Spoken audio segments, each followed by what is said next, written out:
there's a topic that, in talking about influence, I wanted to figure out, like, hey, I want to include a Christian, story in this, in this episode about influence. And one of the biggest things is there seems to be these people that are trying to influence a thing called Christian nationalism.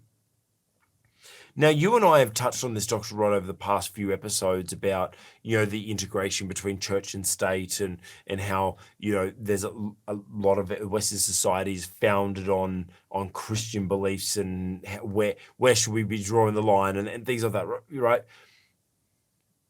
But I saw this, and I'm like, I want to talk to you about this because I actually want to probe you a little bit, because I'll be honest, I don't quite understand it. I don't quite get it. Christian nationalism, is it a good thing or a bad thing? It's a thing. It's a thing. Whether or not it's good or bad, I think really depends a lot on the individuals who become involved. Mm-hmm. It's probably better known as something that's happening in the United States, Mm-hmm.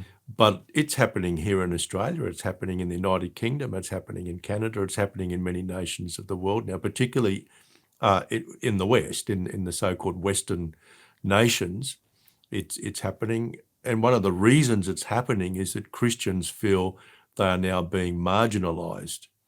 And I think there's a fair bit of evidence that that is true. So what are we talking about? Fundamentally, we're talking about the idea that America, or Australia for that matter, was founded as a Christian nation and therefore should stay that way. And as Christians see less and less influence of Christian thinking or Christian worldview on government and on society in general, they have a strong desire to see it reinstated. So that's what's driving this whole thrust, which is most apparent in America because that's where we get so much of our media, but it is happening in other countries as well. Now, I need to be upfront. I would probably be described as a Christian nationalist. Okay. Because my commitment to the idea that Christians ought and indeed have a right to be involved in every area of community life, including business and politics. And I actually belong to a political party in Australia, which really doesn't articulate that view, but really that's the view which is held by the leaders of that party, and I hold that view myself. Now, what Christian nationalism is not about imposing Christianity on everybody. That's a different theological position altogether. It's not about creating a theocracy. Mm-hmm. What it is about is defending the Christian worldview, because historically it has been the basis for the development of Western civilization. In fact, the development of civilization or civil society in general. And there are those among us, myself included, who believe sincerely that Western nations as we know them today will crumble and disappear altogether unless we're able to reinstate some of the most important foundations of Western civilization, not the least of which is that every individual matters, and that is an inherently and distinctively Christian idea. It didn't exist before Christianity.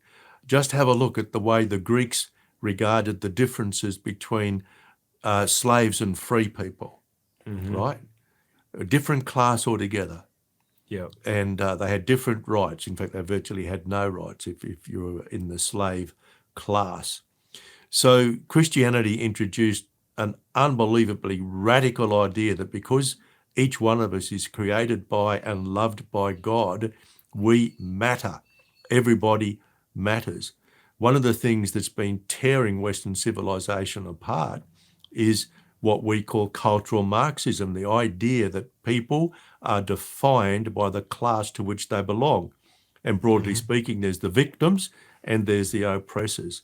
That's an inherently un-Christian idea, and Christians are fighting against that. and the fight's become quite strenuous in the United States, where there's been quite a dramatic shift to the left politically. And I mean, look, I even support ministries that in turn support Christian nationalism, not because they support Christian nationalism, but because I think they're good, solid Christian ministries. So why is there like, the article, actually I forgot to show it before, but the article that that kind of spurred this on is an article is actually, kind of talking reasonably negatively against Christian nationalism, and they say it's heresy and all that sort of stuff. But like, why would they be against it? look, I don't agree with those who say it's heresy, but and they're not all clear about how they've arrived at their own doctrinal position. But if you're looking for a kind of doctrinal basis for being against Christian nationalism, I suggest that you have a look at the history of the Zealots. Right? Now, the Zealots were behind, or at least part of, the uprising against the Romans between AD 66 and AD 70, which many historians would argue led to the sacking of Jerusalem in AD 70 when the temple was totally destroyed. And there was another uprising in AD, might have been 73 or thereabouts. Now, the Zealots were politically active. They believed that the Messiah was going to overturn the earthly regime, so they were looking for a Messiah who would take on Rome and destroy Rome. Obviously, Jesus didn't do that. Some commentators say Jesus was openly against the Zealots. I don't know that there's strong biblical evidence of that. Really, the only mention of the Zealots is Simon the Zealot. And there was a specific incident to which Jesus reacted. But the gospel is not the gospel is much more than a political gospel. It's not about politics. If anything, it's about the upside down kingdom, not an earthly kingdom. It's an upside down kingdom where we preference other people, where our own desires are subjugated to the best interests of those around us. And so with you saying that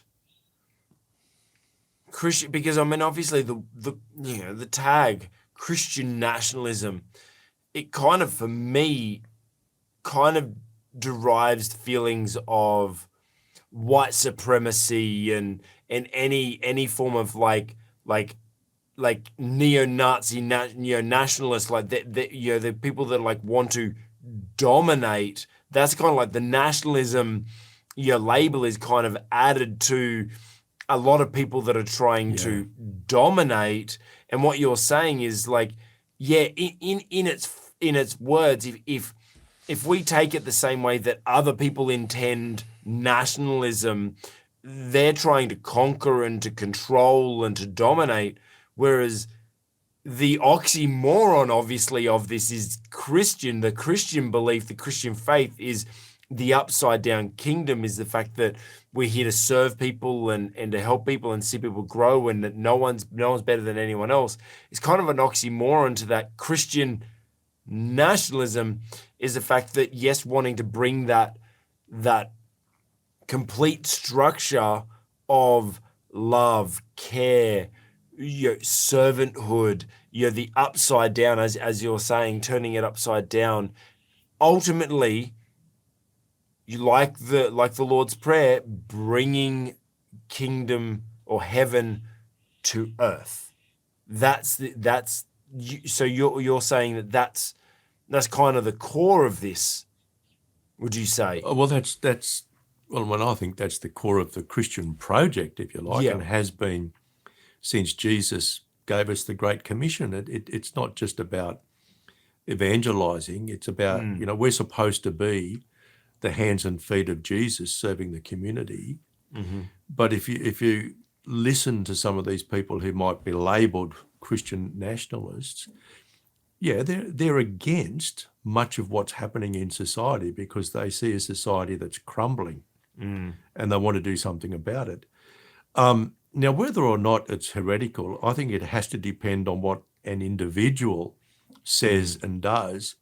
I don't think Christian nationalism on the whole is heretical at all, because we're not talking about, removing separation from state and church. And by that, what separation from state and church is always about the political system not defining a particular religion as the state or the official religion.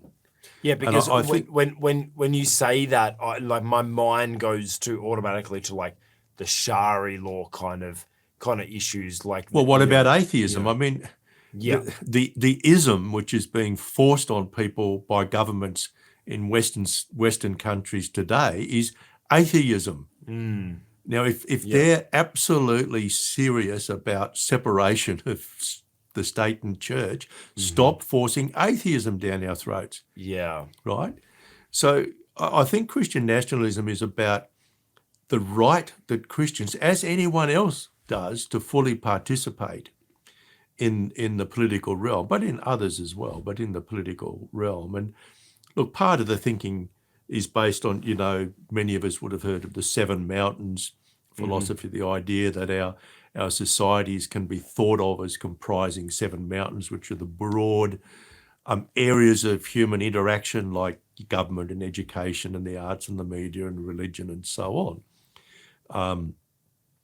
And look, business. I don't leave business out of that one. Well, I shouldn't leave business out, obviously not, because most of the population engage in business in one way or another.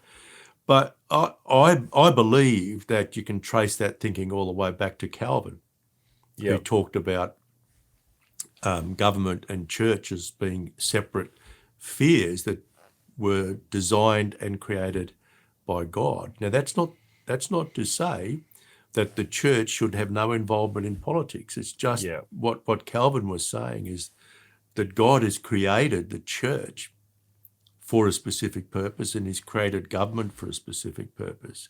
Separation of church and state guarantees, or it's there to protect each one from being, as it were, taken over by the other. But look, I think Christian nationalism is it's a clash of worldview more than anything else, where some are saying the worldview which is being promoted and propagated by governments is going to do great harm to people. And because people matter to God, they feel motivated to do something about it. Yeah. And at the moment, because, and it's moving into business as well, of course, but we see what's happening and we see it's going to do great damage to human beings. We feel committed to human flourishing, and that the political and social ideologies which are being promoted by governments are not healthy in terms of human flourishing. That's what motivates them.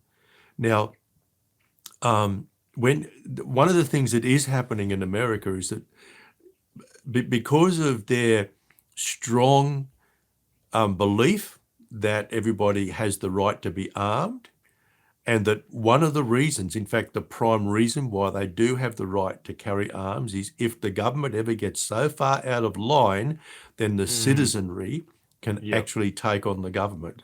Yeah. And there are some in the so-called Christian nationalist movement who have been talking about taking up arms. But look, that's not the mainstream. And that is something which is pretty much confined to America. And as much as anything, it's cultural. So what would you say would be your message to Christian leaders around Christian nationalism?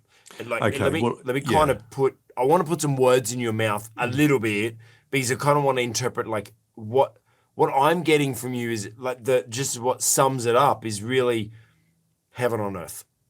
That's our mission. That's what each of us individually can do see how we can bring heaven to our little part of the earth. What would you suggest when it comes to Christian nationalism for Christian leaders in all spheres and on all mountains? Well, it's not about theocracy. So in other words, it's not about developing a body of law which is based, say, on the Old Testament. Yeah. And it's not about imposing that on everybody. It's about entering into the democratic contest for ideas. And I mean, But to still say having a moral grounding. well, of course. Yeah. I mean, here we're talking about Christian worldview. So it's not about throwing everybody who disagrees with you in jail. Yes. You know, it's not about my own belief is I might get into a lot of trouble for saying this, but look, Go on, say it. Trigger warning, everyone. if somebody wants to change their sex, I'm not opposed to that. Right? I don't think that should be illegal. I'm not sure that it should be funded by the government, but because the reasons behind that desire are very complex. Yes. I'm not opposed to somebody being a homosexual. That doesn't mean I think it's a good idea. Yeah. Look, I have family members who are in long-term same-sex relationships. I love them. I don't condemn them because they don't hold the same worldview that I hold. Now, my love for them makes me pray for them, maintain interactions with them, but I'm not going to condemn them because they won't understand where I'm coming from. Yeah. So it's not about theocracy, but it is about recognizing the value that individuals have because they're made by and loved by God. That's why we want to protect the unborn. That's why we want to protect the elderly. We do believe that marriage between one man and one woman is the way that will best contribute positively to human flourishing. Right, that's the motivation. Yeah. And there's a contest going on for these ideas now. And yes, ultimately legislation will be predicated upon a worldview. It's at the moment, much of it is being predicated upon a worldview that most Christians wouldn't agree with. I don't think there's a lot of value in us Christians wanting to criminalize homosexuality, for example. No. I don't even know that we should be criminalizing abortion. Let me tell you why. One of the reasons why is this. One of the main reasons why women seek abortions is because their male partner has told them to. The incidence of domestic violence increases when a woman falls pregnant. Many of them seek an abortion because pregnancy has caused an increase in violence towards them. So my view is that if we Christians are going to make sure, if we're going to outlaw abortion totally, what are we going to do about domestic violence? Yeah. Right? So we can't look at these things simplistically. And Craig, we need a week to talk through these things because when I say, I don't want to criminalise this, that, or the other, that's not saying I support it at all. But it is saying I don't think that's going to draw people towards Christ. I don't think that's going to lead people into salvation. Yeah. And so, and I don't believe that Christian nationalism in and of itself is about changing the status of Christians from being a marginalised group to making some other group a marginalised group. I mean, that's just kind of really implementing a kind of Marxism. We don't want to do that. We don't want to do that. People are defined by their individual characteristics, their individual value, their individual giftings, their individual effort, their individual outcomes, not defined by groups. And I think if I could give any advice to those who are seen as leaders in the Christian nationalism movement, don't forget that our role is to bring, as Christians, our role is to bring heaven to earth. And fundamentally, what that would translate to is human flourishing. And so we believe, for example, that we should do everything we possibly can to avoid abortion, because abortion certainly doesn't allow one human being to flourish. There's no doubt about that. And then as a society, we lose everything that human being could contribute. Yeah. We lose their gifting. We lose their God-given destiny. We lose all that as a society. So there's a loss to society with every abortion. It's not just something that affects individuals, it affects society. In fact, the poet John Donne, who was a poet laureate, in his poem No Man is an Island, he actually originated that phrase, every death diminishes me. So if it's people who are dying through euthanasia or through abortion or through overdoses of drugs or through murder or anything like that, we're all diminished by it. Yeah. And we need to do everything we can to reduce death from all causes other than old age. But I think that I want to kind of jump on this because it's actually, I mean, it's a dark point and it is sad, but it's true. And I think that there's something that does need to be said to this, is going back to that, what we're saying in the previous thing about human interaction. I think that we need to bring heaven to earth, definitely, but we can't forget that human interaction.